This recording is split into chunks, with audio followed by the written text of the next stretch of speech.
Hello అండి, అందరికీ నమస్కారం. ఈరోజు ఈ వీడియోలో మనం పనులు అనేవి ఒక ప్లానింగ్ ప్రకారం చేసుకుంటే పనులు అనేవి త్వరగా అయిపోతాయి. మార్నింగ్ 5 నుంచి 9 o'clock వరకు నా పనులు అనేవి చూపిస్తున్నానండి.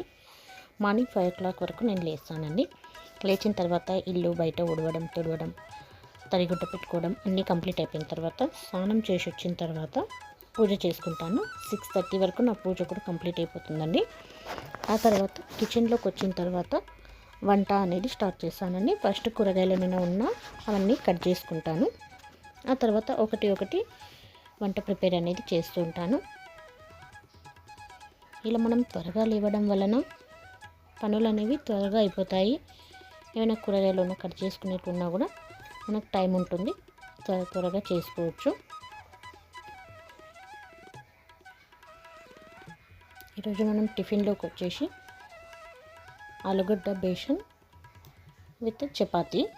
ఆ తర్వాత లంచ్లోకి వచ్చేసి ఆనపకాయ చట్నీ అంటే దోసకాయ చట్నీ, కాలీఫ్లవర్ చేస్తున్నానండి.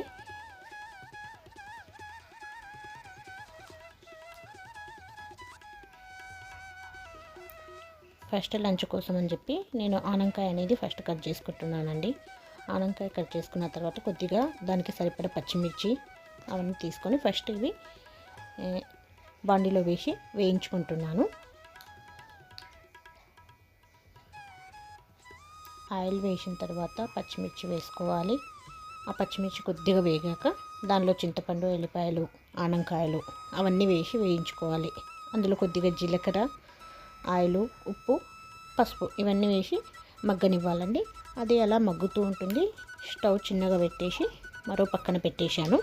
ఇప్పుడు టిఫిన్ కోసమని ఆలుగడ్డ బేషన్ని చేస్తున్నానండి.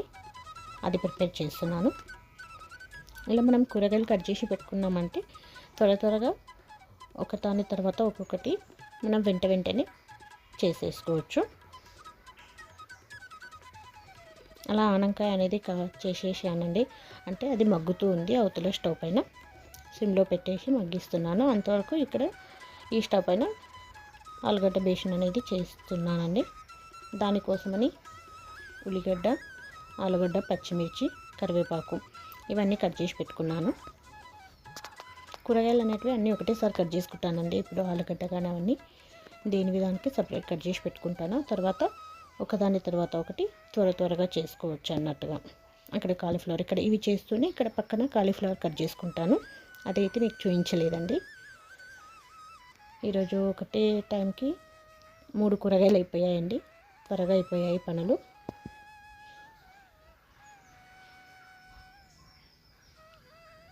ఈ ఆలుగడ్డ బేషన్ అనేది చెప్తానండి ప్రాసెస్. ఫస్ట్ ఒక బాండి పెట్టుకొని దానిలో ఆయిల్ వేసుకున్న తర్వాత దానిలో కొద్దిగా ఆవాల జీలకర్ర వేసుకోవాలి.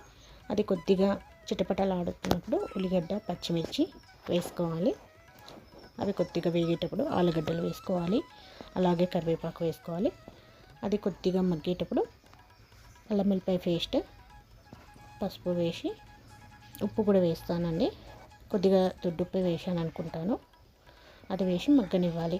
అలా ఆలుగడ్డ అనేది కొద్దిగా మగ్గిన తర్వాత దానిలో వాటర్ వేసి కలుపుకోవాలి. దానికోసమని పక్కన ఇది శనగపిండి అండి. శనగపిండి మనకు కావాల్సినంత చిక్కగా ఎంత కావాలో అంత దానికి సంబంధించిన కొద్దిగా ఒక 2 స్పూన్స్ అట్లా శనగపిండి తీసుకున్నాను. ఆ శనగపిండిలో మనం ధనియాల పొడి వేసుకొని వాటర్ వేసి కలిపి పెట్టుకోవాలి. అది పక్కన పెట్టుకున్నాను. ఇక్కడ ఆనపకాయ అనేది దోసకాయ అనేది ఎంతవరకు మగ్గిందో ఒకసారి చెక్ చేశానండి.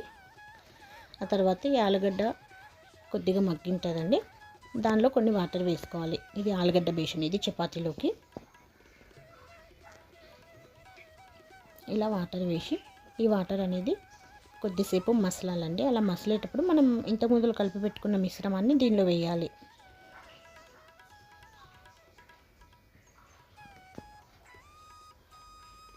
అది మెత్తగా అయిందా లేదా ఆలుగడ్డ అనేది చూస్తున్నానండి.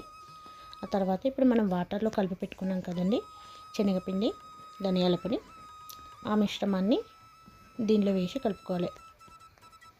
కొద్దిగా చిక్కగా అయినట్టు అనిపిస్తుందండి. కొద్దిగా మనం ఇప్పుడు స్టార్టింగ్లోనే వాటర్ కూడా వేసుకోవచ్చు. అదే మనం కలిపిన గిన్నెలోనే కొద్దిగా పిండి చిక్కగా ఉంటుంది కాబట్టి అందులో నీళ్ళు వేసి ఇందులో వేయాలి. దీన్ని ఎక్కువసేపు మగ్గనివ్వాల్సిన అవసరం లేదండి. ఒక 5 మినిట్స్ సిమ్లో పెట్టి మగ్గనిచ్చేస్తే ఇది కంప్లీట్ అయిపోతుంది. ఇలా ఒక 2 మినిట్స్ మగ్గనిచ్చిన తర్వాత స్టవ్ కట్ చేసేయాలి. అంటే ఆలుగడ్డ బేషన్ అనేది కంప్లీట్ అయిపోయింది. దానికి చపాతీ అనేది చేస్తున్నానండి. మార్నింగ్ టిఫిన్ అయితే చపాతీ ఆలుగడ్డ బేషన్ కాబట్టి టిఫిన్ పూర్తిగా కర్రీ అయిపోయింది. చపాతీలు అనేటివి చేస్తున్నానండి. ఇవి కంప్లీట్ అయిపోయిన తర్వాత నేను చట్నీ అనేది చేస్తాను. అంటే చట్నీ రుబ్బేస్తాను. చట్నీ అయినట్టే అది పక్కకు దించి పెట్టేశాను స్టవ్ పైన. ఇప్పుడు కాలీఫ్లవర్ అనేది అవుతుంది. ఆ చట్నీ కర్రీ అయ్యే లోపల నేను కాలీఫ్లవర్ అనేది కట్ చేసుకున్నాను. కాలీఫ్లవర్ కూడా ఇంతకుముందు వీడియోలో పెట్టాను అనుకుంటాను. ఆ కాలీఫ్లవర్ కట్ చేసుకొని వాటర్లో వేసి పెట్టుకుంటాను. వేడి వాటర్లో ఉప్పు వేసి, ఏమైనా పురుగులో ఉన్నా వెళ్ళిపోతాయని అంటారు కాబట్టి అలా వేడి నీళ్ళలో వేసి పెట్టుకుంటానండి అవి.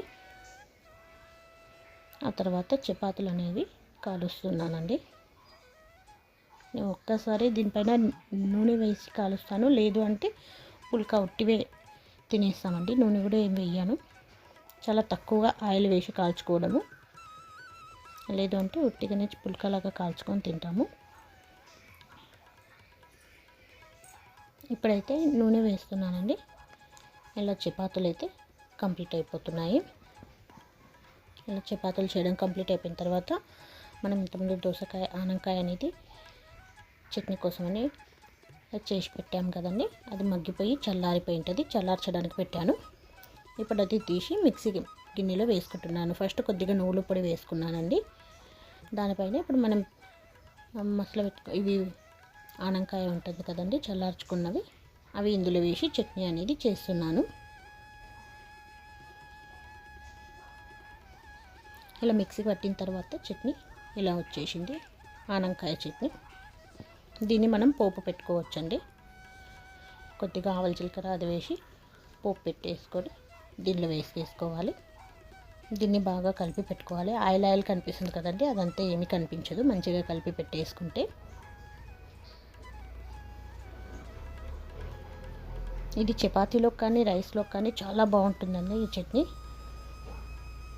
మేమైతే 1 వీక్ ఒకసారి కంపల్సరీ చేసుకుంటామండి ఈ చట్నీ.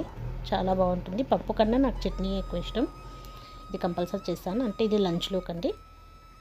దీంతోపాటు కాలీఫ్లవర్ ఫ్రై కూడా చేశానని చెప్పాను కదండి, అది కూడా కంప్లీట్ అయిపోయింది. లంచ్కి అయితే కంప్లీట్ అయిపోయాయి. లంచ్ కర్రీస్ కూడా, టిఫిన్ అనేది కూడా కంప్లీట్ అయిపోయింది. ఓకే అండి, థ్యాంక్ యూ.